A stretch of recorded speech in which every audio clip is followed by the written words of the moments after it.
الحمد للہ الذی ابدع الافلاک والارضین والصلاة والسلام علی من کان نبیا وآدم بین الماء والتین وعلی آلہ وصحبہ الطیبین الطاہرین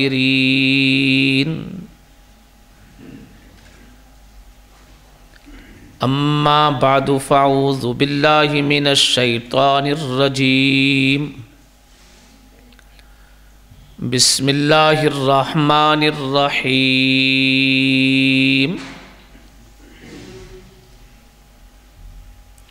وما ارسلناک الا کافۃ للناس بشیرا ونذیرا صدق اللہ خالقنا العظیم سبحان ربک رب العزت عما یصفون وسلام علی المرسلین والحمد للہ رب العالمین اللہم صلی علی محمد وعلی آل محمد کما صلیت علی ابراہیم وعلی آل ابراہیم انکا حمید مجید اللہم بارک علی محمد وعلی آل محمد کما بارکت علی ابراہیم وعلی آل ابراہیم انکا حمید مجید معزز سامعین، دوستو، ساتھیو، حضرات علماء کرام، آج درس قرآن کی یہ نشست عقیدہ ختم نبوت کے اظہار اور بیان کے لیے شبان ختم نبوت تلونڈی کی طرف سے انعقاد پذیر ہے۔ عقیدہ ختم نبوت پہ آپ حضرات علماء کرام سے بہت کچھ سنتے چلے آ رہے ہیں۔ میں یہاں اختصار کے ساتھ 3 باتیں آپ کی خدمت میں عرض کروں گا۔ پہلی بات، مسئلہ ختم نبوت کیا ہے؟ دوسری بات، عقیدہ ختم نبوت کے تقاضے کیا ہیں؟ اور تیسری بات، قادیانیوں سے آپ کی وساطت سے 2 باتیں کرنی ہیں، 2 باتیں ان تک پہنچانی ہیں۔ مجھے امید ہے آپ کی توجہ رہی تو میں مختصر وقت میں ان 3 باتوں کا مغز آپ حضرات کے سامنے رکھ سکوں گا۔ پہلی بات، مسئلہ ختم نبوت کیا ہے؟ اللہ نے انسانوں کی رشد و ہدایت کے لیے نبی بھیجنے کا سلسلہ شروع فرمایا۔ انسانیت کا آغاز حضرت آدم علیہ السلام سے ہوا اور سلسلہ نبوت کا آغاز بھی انہی سے ہو گیا۔ جو انسانی زندگی کا دور گزرتا گیا، ایک نبی آتا، اپنا وقت گزار کے دنیا سے چلا جاتا، یہ سلسلہ چلتا رہا، چلتے چلتے چلتے حضرت عیسیٰ علیہ السلام تک پہنچے۔ اس دوران تقریباً 1,24,000 کم و بیش نبی دنیا میں آئے۔ حضرت عیسیٰ علیہ السلام کو اللہ نے زندہ آسمانوں پہ اٹھا لیا۔ عیسیٰ علیہ السلام کے 650 سال بعد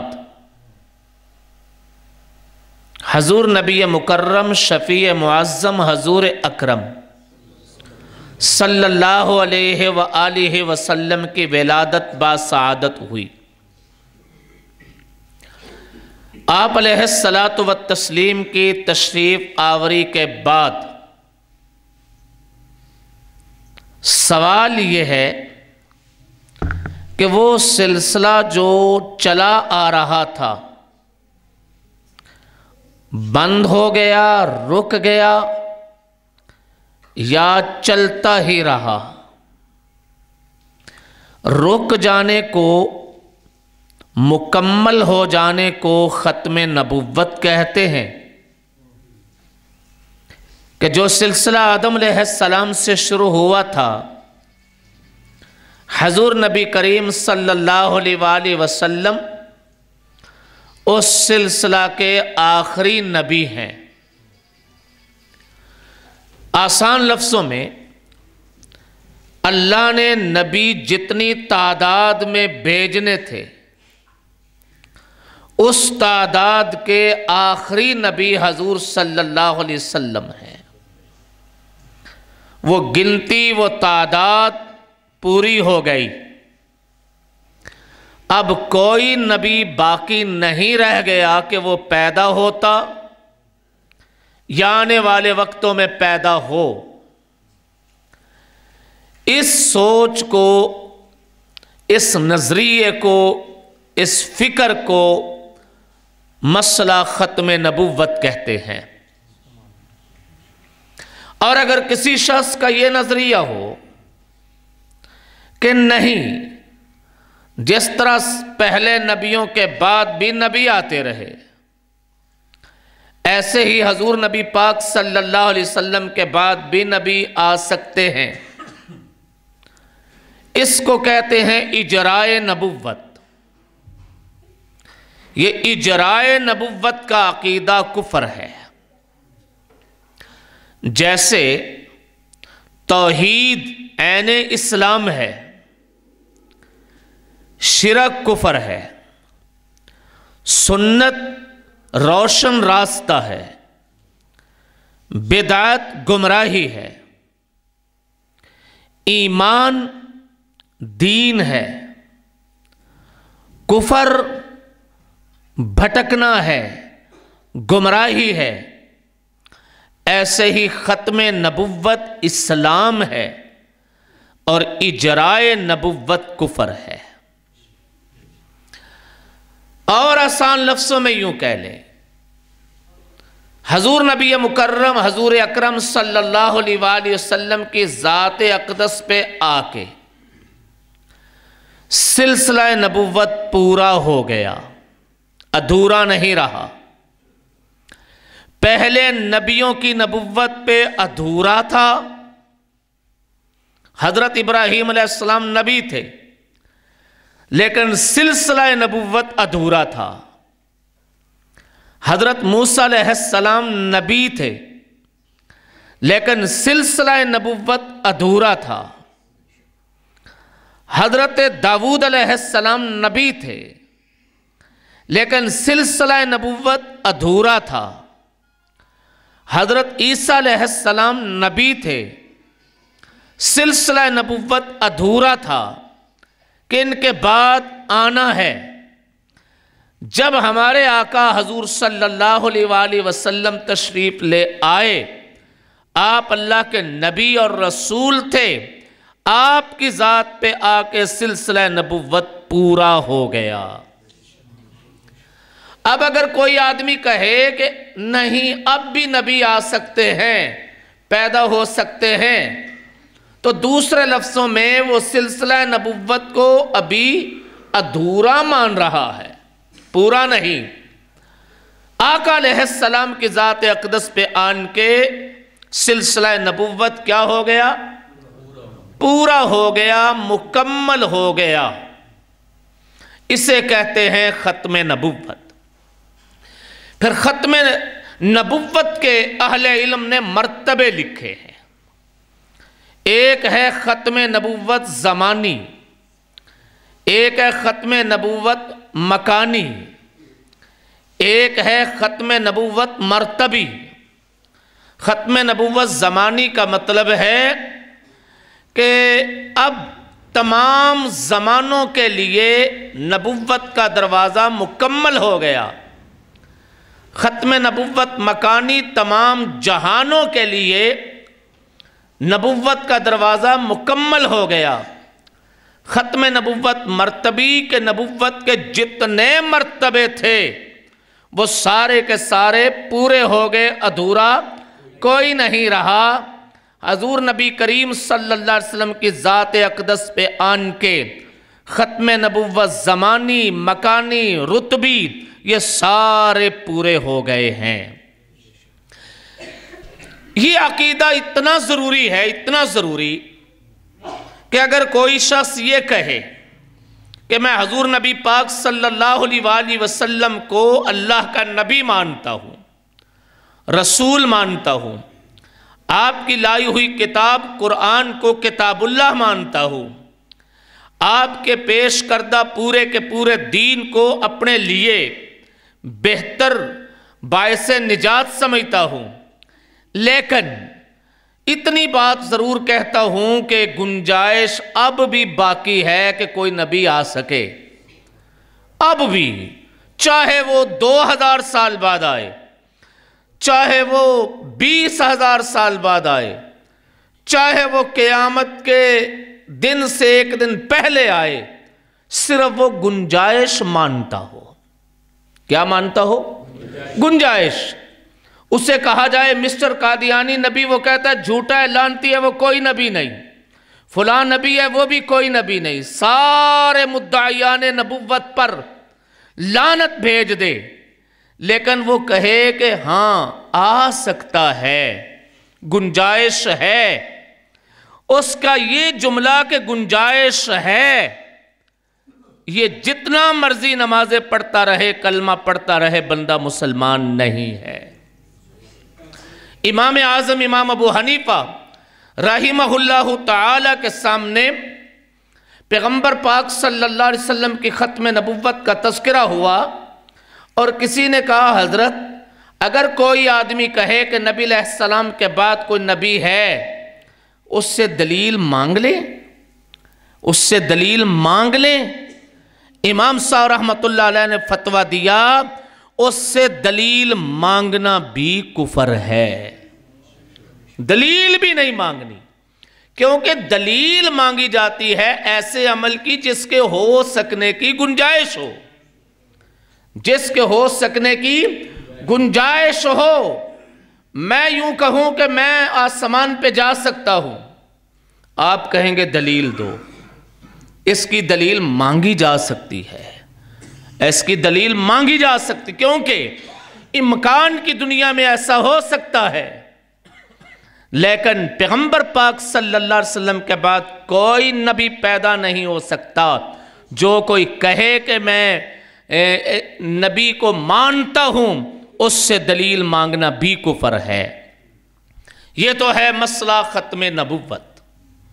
اب اگلی دوسری بات آئیے، جس وقت ہم کہہ دیتے ہیں کہ حضور صلی اللہ علیہ وسلم آخری نبی ہیں، آپ کے بعد کوئی نبی نہیں، آخری رسول ہیں، آپ کے بعد کوئی رسول نہیں، آپ کی کتاب آخری کتاب ہے، اس کے بعد کوئی کتاب نہیں، آپ کی شریعت آخری شریعت ہے، اس کے بعد کوئی شریعت نہیں، آپ کا پیش کردہ علم یہ علم قطعی ہونے میں آخری ہے، اس کے بعد کوئی علم نہیں۔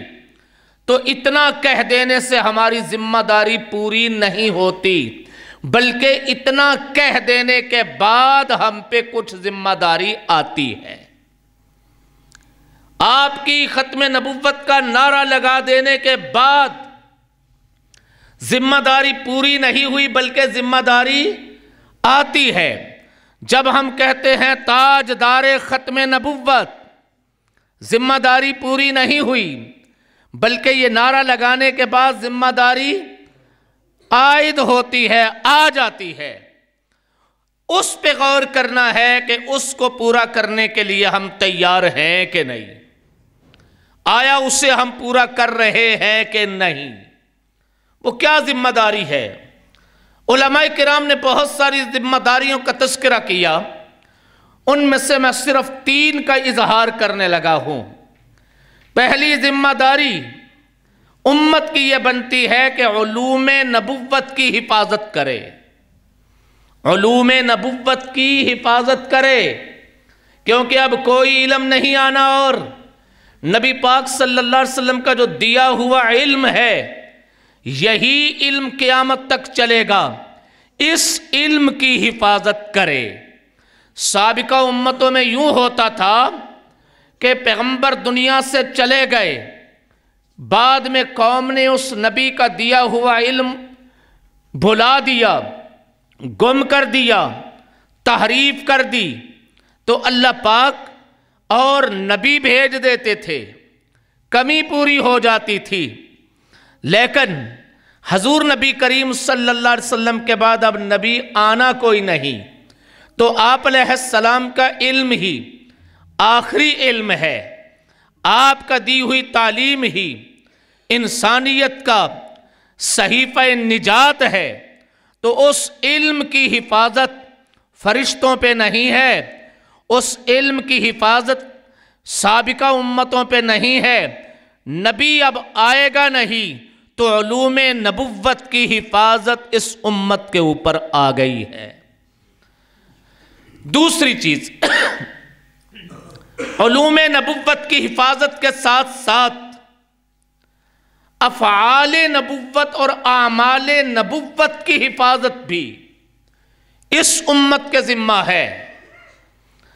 سابقہ امتوں میں نبی دنیا سے چلے گئے، امتی بھول گیا کہ میرے نبی کی عبادت کیسی تھی، امتی بھول گیا میرے پیغمبر کا نکاح کیسے تھا، امتی بھول گیا کہ میرے پیغمبر کی نماز پڑھنے کا سلیقہ طریقہ کیا تھا۔ جب امتی بھول جاتے تھے اللہ پاک اور نبی بھیج دیتے، وہ نبی آن کے اعمال کو زندہ کرتے، افعال کو زندہ کرتے۔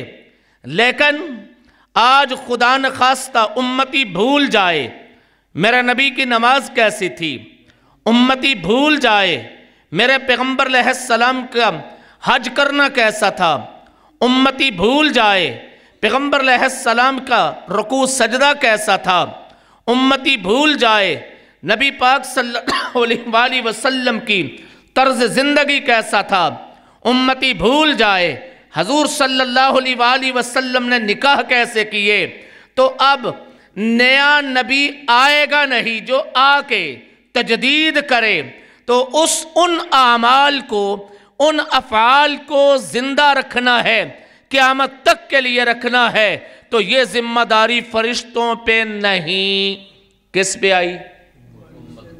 امت پہ۔ 2 چیزیں ہو گئیں۔ تیسری چیز، افراد نبوت یا امت نبوت کی حفاظت کرنا۔ امت نبوت یعنی پیغمبر کی امت کی بھی حفاظت کرنا، کہیں امت ہی نہ بکھر جائے، کہیں امت ہی شکار نہ ہو جائے فتنوں کا، کہیں امت ہی ٹکڑوں میں نہ بھٹک جائے۔ اس امت کے شیرازہ کو جوڑ جوڑ کے رکھنا، اس امت کے ان موتیوں کو ایک لڑی میں پرو کے رکھنا، اس امت کے ان پھولوں کو ایک گلدستہ میں جمع رکھنا، یہ فرشتوں کی ذمہ داری نہیں، جنات کی بھی نہیں، انسانوں کے لیے یہ ذمہ داری اس امت کی ہے۔ 3 ذمہ داریاں اس امت پہ لاگو ہوتی ہیں جب وہ نعرہ لگاتے ہیں تاجدار ختم۔ اس کے بعد ذمہ داریاں پوری ہو گئی کہ لاگو ہوتی۔ پہلی ذمہ داری علوم نبوت کی حفاظت، دوسری ذمہ داری افعال نبوت کی حفاظت، اور تیسری ذمہ داری امت نبوت کی حفاظت۔ اللہ پاک نے ان تینوں ذمہ داریوں کو پورا کرنے کے لیے امت میں 3 سلسلے جاری کر دیے۔ 3 سلسلے امت میں جاری ہو گئے۔ علوم نبوت کی حفاظت کے لیے مدارس کا سلسلہ جاری کر دیا۔ یہ جو جگہ جگہ بستی بستی شہر شہر قریہ قریہ مدارس نظر آ رہے ہیں، یہ مدارس ختم نبوت کا کام کر رہے ہیں۔ یہ مدارس پیغمبر پاک صلی اللہ علیہ وآلہ وسلم کے علم کو محفوظ کر رہے ہیں۔ آج آپ میں سے کوئی شخص چلا جائے ان مدارس کے پاس جا کے کہے میں جانچنا چاہتا ہوں میرے پیغمبر پاک صلی اللہ علیہ وسلم کے بدن کا لباس کس رنگ کا تھا، آپ کو بتایا جائے گا۔ آقا علیہ الصلاۃ والتسلیم کے نالین کس طرح کے تھے، آپ کو بتلایا جائے گا۔ حضور نبی پاک صلی اللہ علیہ وسلم کے وضو غسل طہارت کس طرح کا تھا، بتلایا جائے گا۔ پیغمبر علیہ السلام کے گھر میں داخل ہونے کا انداز کیا تھا، بتایا جائے گا۔ پیغمبر علیہ السلام گھر سے باہر نکلتے کیسے نکلتے، آپ کو بتایا جائے گا۔ حتیٰ کہ حضور صلی اللہ علیہ وسلم آنکھوں میں سرما لگاتے تو کیسے لگاتے، بتایا جائے گا۔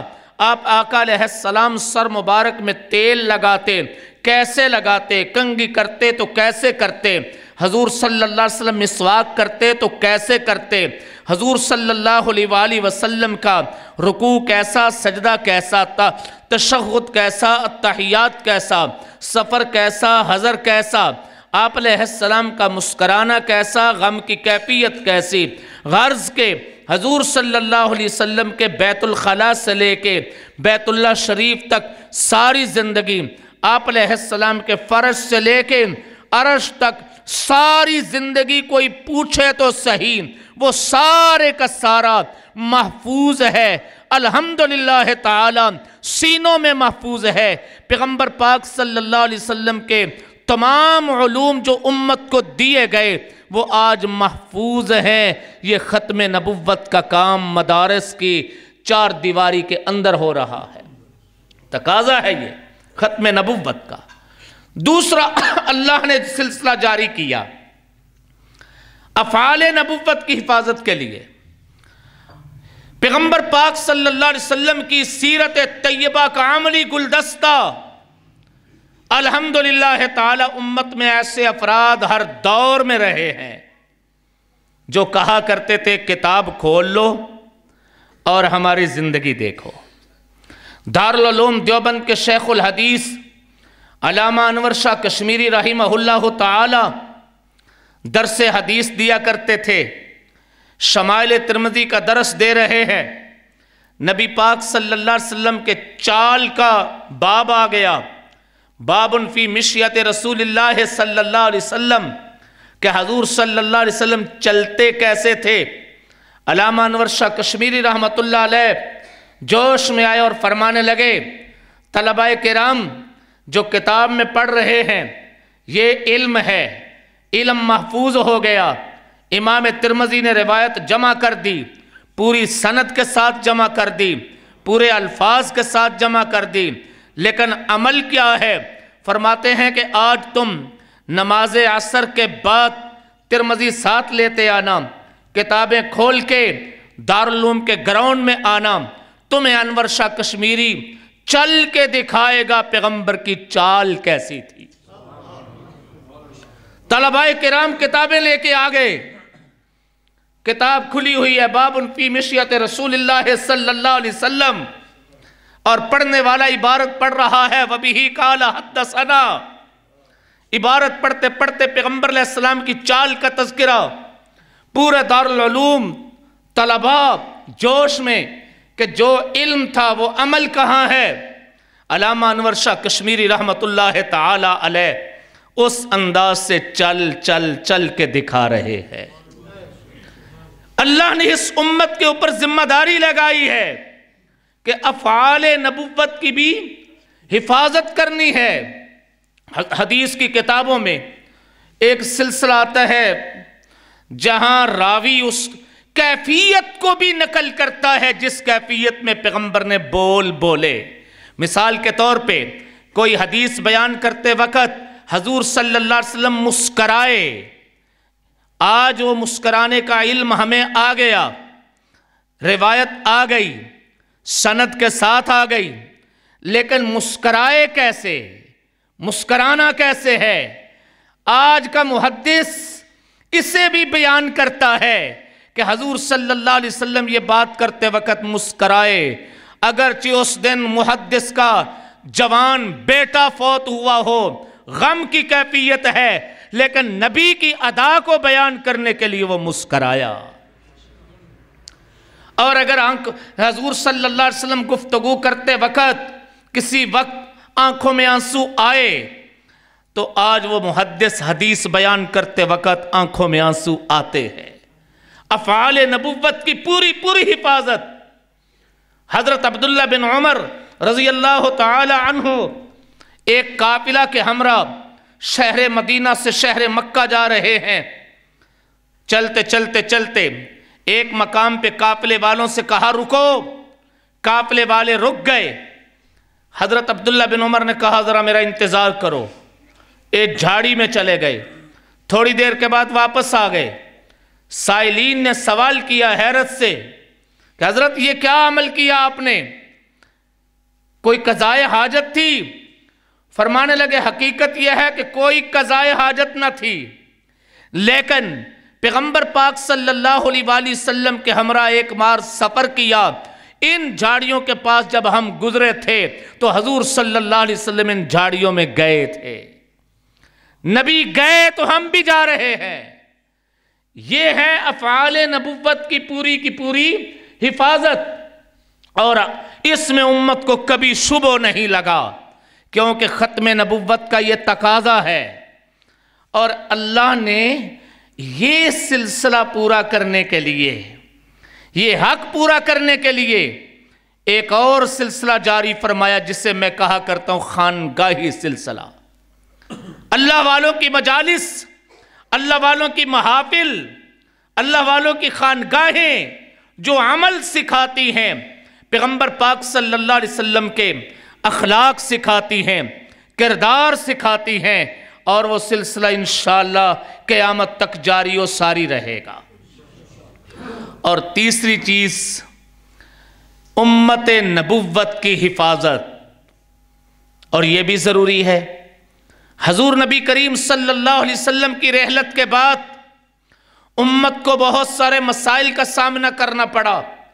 خلیفہ وقت نے دیکھا 3 طرف سے مدعیان نبوت کھڑے ہوئے، ایک مسیلمہ کذاب، ایک طلیحہ اسدی، اور ایک خاتون اس کا نام تھا سجاح۔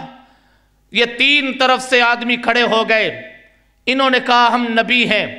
جب کوئی دعوی نبوت کرتا ہے تو وہ امت نبی کو توڑنے کی کوشش کرتا ہے۔ حضرت ابو بکر صدیق رضی اللہ تعالیٰ عنہ نے ان تینوں کے خلاف مسلح جہاد کیا، اور سب سے زیادہ صحابہ کرام اسی جہاد میں شہید ہوئے ہیں۔ شہادت قبول فرما لی، امت کو ٹوٹنا قبول نہیں کیا، امت کو جوڑنا ہے۔ اور اس عمل کو پورا کرنے کے لیے اس کی ایک شکل، اور بھی بہت ساری ہیں، ایک شکل یہ ہمارے تبلیغی بھائی بھی ہیں، یہ بھی ایک سلسلہ ہے، یہ بھی منت سماجت کر کے لوگوں کو کسی نہ کسی طریقے مسجد کے ساتھ جوڑتے ہیں، لا رہے ہیں۔ میں کہا کرتا ہوں تبلیغ والے بھائیوں، آپ بھی ختم نبوت کا کام کر رہے ہو ایک شعبے میں۔ کس شعبے میں؟ ایک شعبے میں آپ بھی کام کر رہے ہو، سارے شعبے نہیں، ایک شعبے میں۔ عقیدہ ختم نبوت کی حفاظت کے لیے امت پہ یہ ذمہ داریاں ہیں۔ تو یہ میں نے کہا تھا 3 باتیں عرض کرنی ہیں۔ پہلی بات، مسئلہ ختم نبوت کیا ہے، کتنا ضروری ہے۔ دوسری بات، اس ختم نبوت عقیدہ سے ہماری ذمہ داریاں کیا عائد ہوتی ہیں۔ تیسری بات، اس مجمع کی وساطت سے قادیانیوں تک 2 باتیں پہنچانی ہیں، اللہ کرے ان تک پہنچے۔ پہلی بات، ان حضرات کو یہ کہنی ہے، حضور نبی کریم صلی اللہ علیہ وسلم کی تشریف آوری کے بعد آپ حضرات نے جو اجرائے نبوت کا عقیدہ پھیلانا شروع کیا ہے کہ اور نبی بھی آ سکتے ہیں اور مسٹر قادیانی کو نبی مانا ہے، یہ ماننے کے بعد تم دائرہ ایمان سے خارج ہو چکے ہو۔ یہ عقیدہ اپنا لینے کے بعد تم دائرہ اسلام سے خارج ہو چکے ہو، اس لیے کہ تم نے وہ بات کہی ہے جس کا قرآن پاک میں ذکر نہیں، وہ بات کہی ہے جس کا احادیث میں ذکر نہیں، تم نے وہ بات کہی ہے جو کسی مفسر نے لکھی نہیں، تم نے وہ بات کہی ہے جو کسی محدث نے کہی نہیں، تم نے وہ بات کہی ہے جس کا فقہاء کے اقوال میں کہیں کوئی قول نہیں، تم نے وہ بات کہی ہے مجتہدین کے اجتہاد میں جس کا کوئی تصور نہیں، تم نے وہ بات کہی ہے 14 صدیوں میں کوئی مسلمان جس کا قائل نہیں ہوا، لہذا تم نے پوری امت سے الگ تھلگ نظریہ پیش کر کے کہ معاذ اللہ تعالی پیغمبر علیہ السلام کے بعد نبی آ سکتا ہے، اور مسٹر قادیانی کو اللہ کا نبی مان لیا ہے۔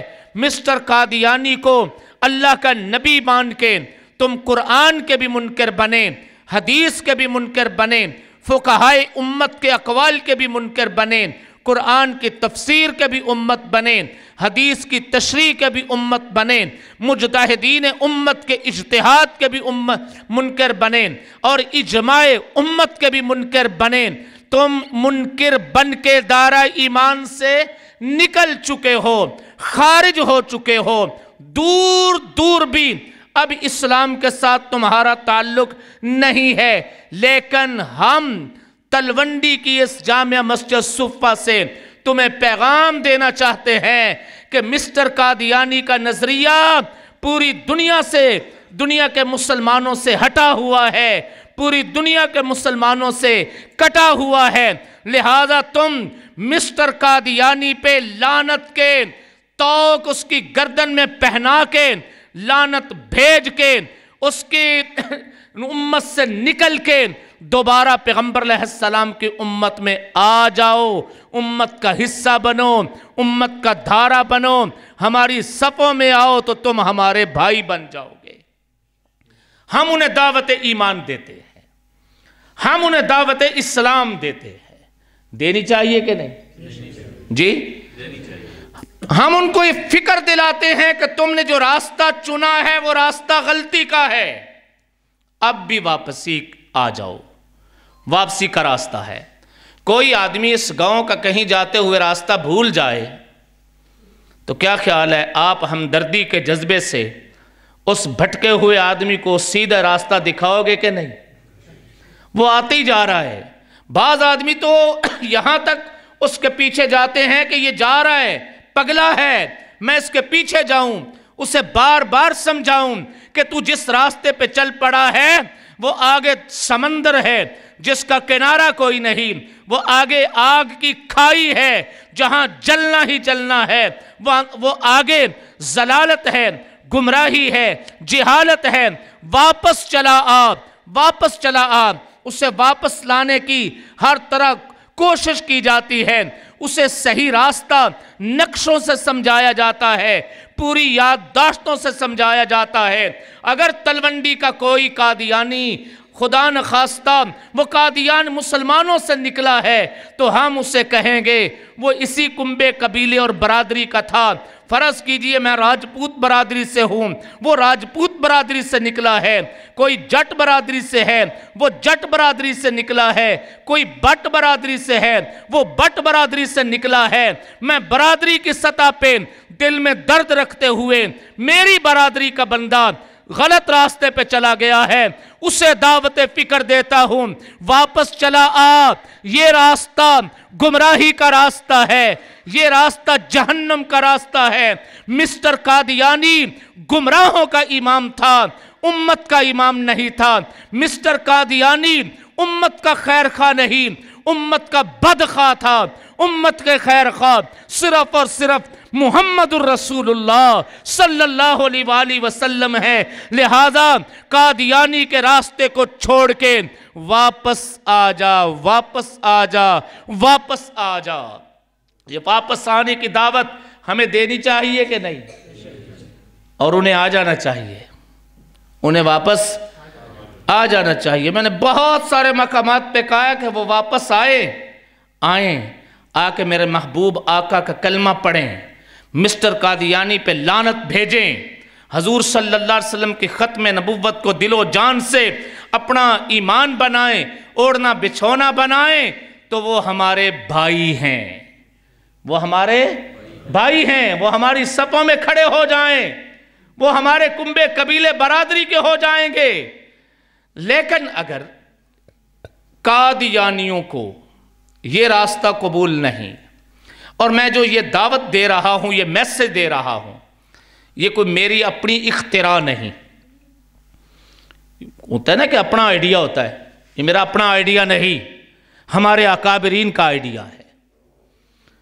حضرت سید عطاء اللہ شاہ بخاری رحمہ اللہ تعالی جس وقت حضرت شاہ جی کو پتا چلا کہ قادیان میں مسٹر قادیانی نے ایسا کیا ہے، تو حضرت شاہ جی رحمۃ اللہ تعالی وہاں دعوت ایمان لے کے گئے تھے، قادیانیوں کے پاس دعوت ایمان لے کے گئے۔ ہر سال چناب نگر میں ہمارے اکابرین قادیانیوں کو دعوت ایمان دیتے ہیں کہ ہم تمہیں دعوت ایمان دے رہے ہیں، واپس آؤ۔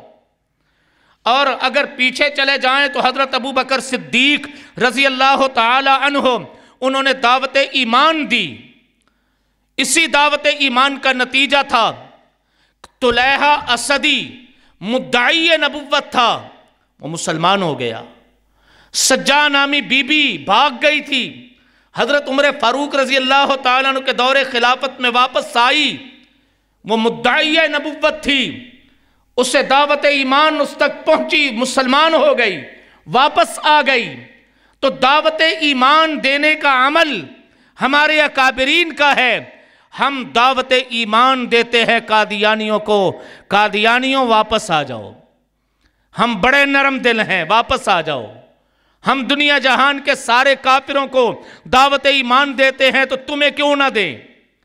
تمہارا زیادہ حق ہے، اس لیے کہ تم یہاں سے نکل کے گئے ہو، تم ہمارے ہی گھروں سے نکلے ہو، ہماری مسجدوں سے نکلے ہو، ہمارا ہی نام استعمال کرتے تھے، تم نکلے ہو، تم ہمارے ہی بازو تھے، ٹوٹے ہو، ہم تمہیں جوڑنے کے لیے اپنا حق سمجھتے ہیں کہ تمہیں دعوت ایمان دیں، کیونکہ جس راستے پہ تم ہو وہ راستہ کعبے کا نہیں، قادیان کا ہے، اور اللہ نے کعبے کے راستے میں ہدایت رکھی ہے، قادیان کے راستے میں ہدایت نہیں ہے۔ اور اگر اس پوری پرخلوص دعوت کو وہ ٹھکرا دیں، قبول نہ کرے، قادیانیوں اگر تم ہماری اس محبت بھری دعوت کو قبول نہیں کرتے، تم دھارے میں پھر نہیں آتے، مسٹر قادیانی پہ لعنت نہیں بھیجتے، حضور صلی اللہ علیہ وآلہ وسلم کو آخری نبی ماننے کے لیے تیار نہیں ہوتے، تو پھر ہمارا دوسرا میسج تمہیں ہے۔ وہ میسج یہ ہے کہ پھر تم اپنا نام بدل لو، اپنے آپ کو مسلمان نہ کہلاؤ۔ لفظ مسلمان یہ حضور نبی کریم صلی اللہ علیہ وسلم کے امتیوں کے لیے رب نے رجسٹرڈ کیا ہے، رجسٹر کیا ہے۔ آج کوئی آدمی کوئی کاروبار، کوئی فیکٹری کھول لے اور اپنا ایک نام رجسٹر کرا لے، کیا دوسرا آدمی وہ نام استعمال کر سکتا ہے؟ نہیں جی، دوسرا آدمی وہ نام استعمال کرے، ملکی قانون کہتا ہے کہ یہ آدمی غلط کر رہا ہے۔ یہاں کوئی آدمی کوک والوں سے اچھا پانی کوک کا بنا کے کوک کی بوتل بھرنی شروع کر دے اور اوپر کوکا کولا کا بیج بھی لگا دے، سٹیکر بھی لگا دے، کوکا کولا فیکٹری والے قبول کریں گے؟ جی، پیپسی والے قبول کریں گے؟ کوئی ٹوٹل پمپ والے، کوئی آدمی اپنے طور پہ پمپ بنا کے ٹوٹل لگا دے، پنجاب کالج والے اپنے طور پہ کوئی آدمی یہاں کالج بنا کے اس کے اوپر بورڈ لگا دے پنجاب کالج، یہ نام استعمال کرنے دیں گے؟ نہیں۔ کیوں؟ یہ نام رجسٹر ہوا ہے۔ جس آدمی نے کام کرنے والا کے نام لے، آج پوری دنیا میں قادیانی ڈھنڈورا پیٹ رہے ہیں کہ پاکستان میں ہمیں مسلمان نہیں کہا جاتا، ہم اپنے آپ کو مسلمان کہیں تو پابندی ہے، ہم اپنی عبادت گاہ کو مسجد کہیں تو پابندی ہے، یہ ہمارے حق پہ ڈاکہ ہے، یہ ہمارے حق کے ساتھ زیادتی ہو رہی ہے۔ قادیانی اپنے حقوق کے نام پہ، انسانی حقوق کے نام پہ، کہ یہ ہمارا انسانی حق ہے کہ ہم اپنے آپ کو مسلمان کہیں، بھلا کسی عدالت کو کیا اختیار مجھ سے نام مسلم چھینے؟ تو ہم قادیانیوں کو کہتے ہیں کہ یہ نام اللہ نے رجسٹر کیا ہے کن کے لیے؟ امت محمد صلی اللہ علیہ وسلم کے لیے، حضور نبی کریم صلی اللہ علیہ وسلم کی امت کے لیے یہ حق رجسٹر ہے۔ تم آؤ اس امت میں تو تم بھی بولو، ہم کہیں گے تمہیں، لیکن رہو تم قادیانیت کی طرف اور نام استعمال کرو مسلمانوں کا، اس کو تو دنیا کی کوئی عدالت بھی قبول نہیں کرتی۔ اللہ کی قسم، ان لوگوں میں جو مغربی دنیا ہے، اگر اسلام کے خلاف بغض نہ ہو تو یہ اتنی کھلی بات ہے، اتنی کھلی بات کہ وہ قادیانیوں کو جوتے مار مار مار کے ان کا سر گنجا کریں اور ان کی پشت پہ جوتے مار مار کے ان کی پشت سے چمڑی اتار دیں کہ ظالموں، تم جب پیغمبر کو آخری نبی مانتے نہیں اور نبی کے بعد مسٹر قادیانی کو نبی مان رہے ہو تو پھر لفظ مسلم پر کیوں اصرار کرتے ہو؟ وہ تو مسلمانوں کا ہے، وہ تو مسلمانوں کا نام ہے۔ برطانیہ کا عیسائی یہودیوں کو عیسائی کہلانے کی اجازت نہیں دیتا، اور یہودی عیسائیوں کو یہودی کہلانے کی اجازت نہیں دیتے، اس لیے کہ وہ نام رجسٹر ہیں ان کے، کہ عیسیٰ علیہ السلام کو نبی مان کے آخر تک کلمہ پڑھنے والا عیسائی ہے۔ ہم حضرت عیسیٰ علیہ السلام کو اللہ کا نبی مانتے ہیں کہ نہیں مانتے؟ اس کے باوجود ہم عیسائی، ہمیں عیسائی کہتے ہیں جی، یا ہم عیسائی کہلاتے ہیں؟ عیسائی ہمیں عیسائی کہتے نہیں اور ہم عیسائی کہلاتے نہیں۔ وجہ بالکل واضح ہے، بالکل واضح ہے، اس لیے کہ ہم عیسیٰ علیہ السلام کے بعد حضور نبی کریم صلی اللہ علیہ وسلم کو نبی مانے ہوئے ہیں۔ اب ہماری نبوت نبی علیہ السلام سے جڑ گئی ہے، ہم آقا کے امتی ہیں، اس لیے ہم عیسیٰ کو سچا نبی ماننے کے باوجود امتی حضور صلی اللہ علیہ وسلم کے ہیں، تو ہم عیسائی کہلاتے نہیں، اور عیسائی ہمیں عیسائی مانتے نہیں، حالانکہ ہم حضرت عیسیٰ کو مانتے ہیں۔ وہ ہمیں عیسائی کیوں نہیں مانتے؟ اس لیے کہ وہ بھی جانتے ہیں کہ عیسیٰ علیہ السلام کو ماننا اور ہے، آخری ماننا اور ہے۔ مسلمان حضرت عیسیٰ علیہ السلام کے بعد اور نبی کو نبی مانتے ہیں، اس لیے وہ عیسائی نہیں۔ اتنی کھلی بات ہے، قادیانیوں کو سمجھ نہیں آ رہی، اور قادیانیت کے پشت پناہوں کو سمجھ نہیں آ رہی۔ آج جھگڑا پوری دنیا میں قادیانیوں کو، جہاں بھی یہ مسئلہ اٹھاتے ہیں وہ یہ نہیں کہتے کہ جی ہمارا ان کے ساتھ یہ اختلاف ہے، یہ اختلاف، وہ کہتے ہیں کہ ہم انسان ہیں، ہیومن رائٹس ہوا کرتے ہیں، انسانی حقوق ہوا کرتے ہیں، پاکستان میں ہمارے انسانی حقوق پامال ہو رہے ہیں۔ کیا انسانی حقوق ہے جی؟ ہم مسلمان کہلانا چاہتے ہیں، ہمیں مسلمان کہلانے پہ پابندی ہے، ہماری عبادت گاہ کو مسجد کہلانے پہ پابندی، ہمارے کلمہ طیبہ کو کلمہ اسلام کہنے پہ پابندی، ہماری عبادت گاہ پہ مینار لگانے پہ پابندی، ہمارے جو صحابہ انہیں صحابی کہلانے پہ پابندی، مسٹر قادیانی کی رنڈیوں کو امہات المومنین کہنے پہ پابندی۔ یہ کیوں پابندی؟ یہ ہمارے انسانی حق ہیں۔ تو وہ بھی پگلے اسلام کی زد میں مجھے وہ پورا منظر نظر آ رہا ہے۔ ہم کتب تفاسیر میں پڑھتے ہیں مکہ مکرمہ کے سرداروں کے پاس یہودیوں کے سردار گئے، یہودیوں کے سردار مکہ کے سرداروں کے پاس گئے، حضور نبی کریم صلی اللہ علیہ وآلہ وسلم کی زد میں گئے، مخالفت میں گئے، مذاکرات شروع ہوئے۔ تو مکے کے سرداروں نے کہا پہلے یہ بتاؤ تمہاری نظروں میں ہیں تو ہم بھی کافر مشرکین، کیونکہ ہم تمہارے عقیدے کے نہیں، مسلمان بھی نہیں، لیکن بڑا کون ہے؟ بڑا مجرم کون ہے؟ بڑا مجرم کون ہے؟ یہودیوں سے ان سرداروں نے کہا تمہاری نظروں میں ہے تو ہم بھی کافر، اور مسلمان بھی تمہاری نظروں میں کافر مجرم، بڑا کون ہے؟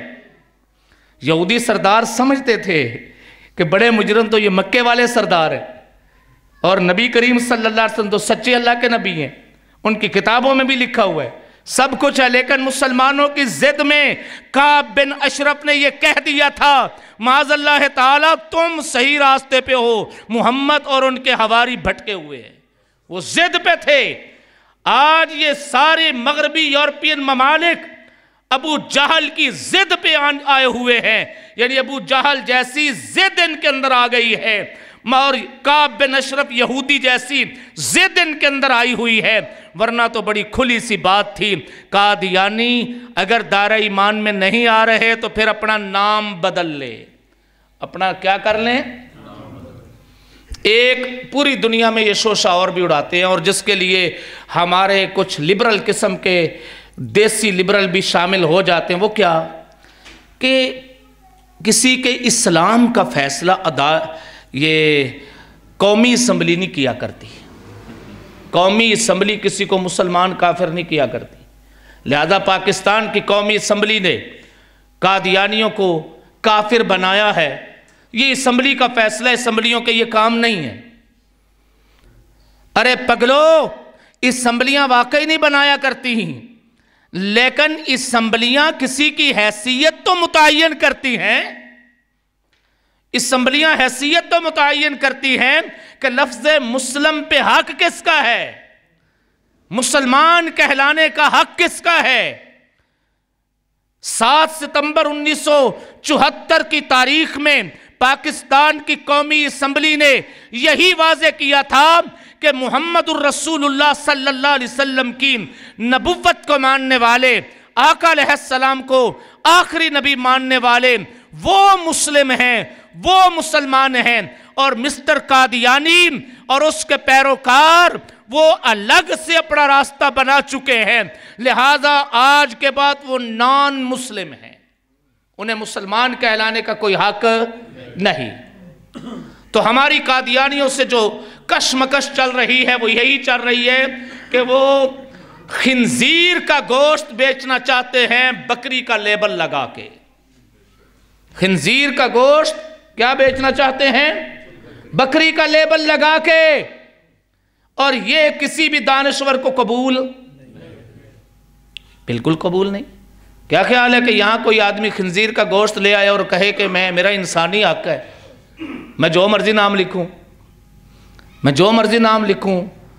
کیا خیال ہے ہمارا ایس ایچ او صاحب روکنے کے لیے آئے گا کہ نہیں؟ عدالت میں کیس چلا جائے تو عدالت کا جج اسے روکے گا کہ نہیں روکے گا؟ یہ تو ضرور کہا جائے گا چل تو خنزیر بیچنا چاہتا ہے بیچ، لیکن خنزیر کو خنزیر کہہ کے بیچ، خنزیر کو بکری کہہ کے بیچنے کی اجازت، شراب کی بوتل کو